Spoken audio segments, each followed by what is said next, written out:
Hello, in this video I'm going to talk about the process of peer review and what it means when we say an article is peer-reviewed. Peer-reviewed and scholarly, by the way, mean the same thing, so a peer-reviewed article is a scholarly article and vice versa. Let's start with the definition. Let's start with the basics. A peer-reviewed article is an article that's published in a peer-reviewed journal. Tautology. Peer-reviewed journals have an editorial board or a review board consisting of scholars, usually scholars that have published extensively in the field, who review every article submitted to that journal and decide whether the journal is going to publish it. Generally speaking, they'll very rarely publish things as is. Sometimes an article is just amazing and they're like, no, do it, put it in. Much more commonly, they will either say to the author of the article, we'd like to see this again, but we'd like you to revise it along these lines. You know, your argument needs to be stronger here, or you've missed an important paper you really need to cite and sort of take that into account, or some other thing about your paper needs work, but we think it has potential. They'll either say that, or sometimes they'll say, we don't think this article is appropriate for this journal. You know, thanks, but no thanks. Scholars are invited to participate on editorial boards or review boards, and they do so usually without any kind of compensation. It's considered part of professional service and part of being a scholar in your field. It's also usually kind of a sign that you've become well-known and prestigious, because they generally seek out people that are well-regarded and whose opinions are valued. This process is pretty rigorous and pretty selective. Only the best articles make it to the end and get published. It generally keeps sort of the kooky stuff out, if that makes sense, and ensures that anything you find in a peer-reviewed journal will be of high quality. So that's the what. Let's talk about the why. Scholarly journals are where new knowledge and new ideas get added to the collective understanding of a topic. This is really important. This is the thing you have to keep in mind about scholarly articles. Scholarly articles do not sort of summarize existing knowledge. They don't give an overview or anything like that. They're entirely devoted to new ideas, new interpretations, new studies, new data. Nothing gets published unless it adds to the field. So if, for example, you're in a medical field and you need a description of the symptoms of a syndrome, you actually won't find it in the peer-reviewed literature. The peer-reviewed literature is written with the assumption that anyone reading about an article about, say, diabetes already knows what causes it, what the symptoms are, common treatments, and so on. The article will probably describe a new treatment or new insight into the workings of the disease, something that's never been said before.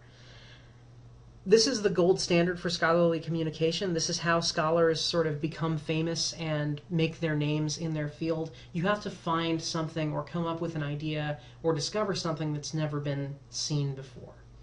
If you take this together with the rigorous process, you might be getting an idea at this point about why your instructors are likely to insist that you use these kinds of articles. These are the cutting edge, at least at the time when they're written, of scholarly communication, and they're invariably of high quality. They also make certain assumptions about their audience, and there are some things about the way they're written that you should know. Scholarly articles are usually very technical, very detailed, and assume that you already know the basics about whatever it is that they're writing about. They will not take time to get you up to speed, generally. They're assuming that they're primarily being read by other scholars in the field and students in the field. They're written at a much higher reading level than, say, the average encyclopedia or the average newspaper. The average American, if you average everybody in this country, the grade level at which they read, and you take the mean, what you get is the average American reads at about a 6th grade reading level, and that's what most popular sources like newspapers, popular magazines like People or Us or Newsweek, that's the level at which they're written. Scholarly articles are written at a much, much higher and more demanding level. So, as a side note to this, if you're not familiar with reading scholarship, scholarly articles can be kind of hard to decipher, at least at first. You will get used to it. Scholarly writing is almost always dense, but you will get used to it, I promise. The last thing I want to talk about is related to that whole concept of peer-reviewed articles being the gold standard for academic discourse. Normally when you use an article in your paper, or a source in your paper, or even just incorporate something into your personal knowledge, you need to make sure that it's from a credible source, that the author has some authority to talk about what they're talking about, and that the information is accurate.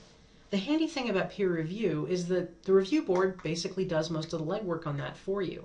Nothing gets through this process unless it's credible, unless the author has some basis for talking about what they're talking about, and unless the information is accurate. The only things that make it through this process are the ones that pass muster. Bear in mind that something being credible, authoritative, and accurate does not necessarily mean it is absolutely true. It just means that this is an argument or an interpretation that is effectively argued for or advocated for. If you disagree with a peer-reviewed article, that doesn't necessarily mean that you're wrong. Although the way scholarly communication works, you need to come up with your own evidence for why you think that the author is wrong and why you think you're right. Let's sum up. Peer-reviewed articles are where new knowledge is published. They are credible, authoritative, and accurate. And because of the peer review process, there's a high level of quality control. This is the reason that scholars and instructors make such extensive use of them. I hope you found this video helpful, and thanks for watching.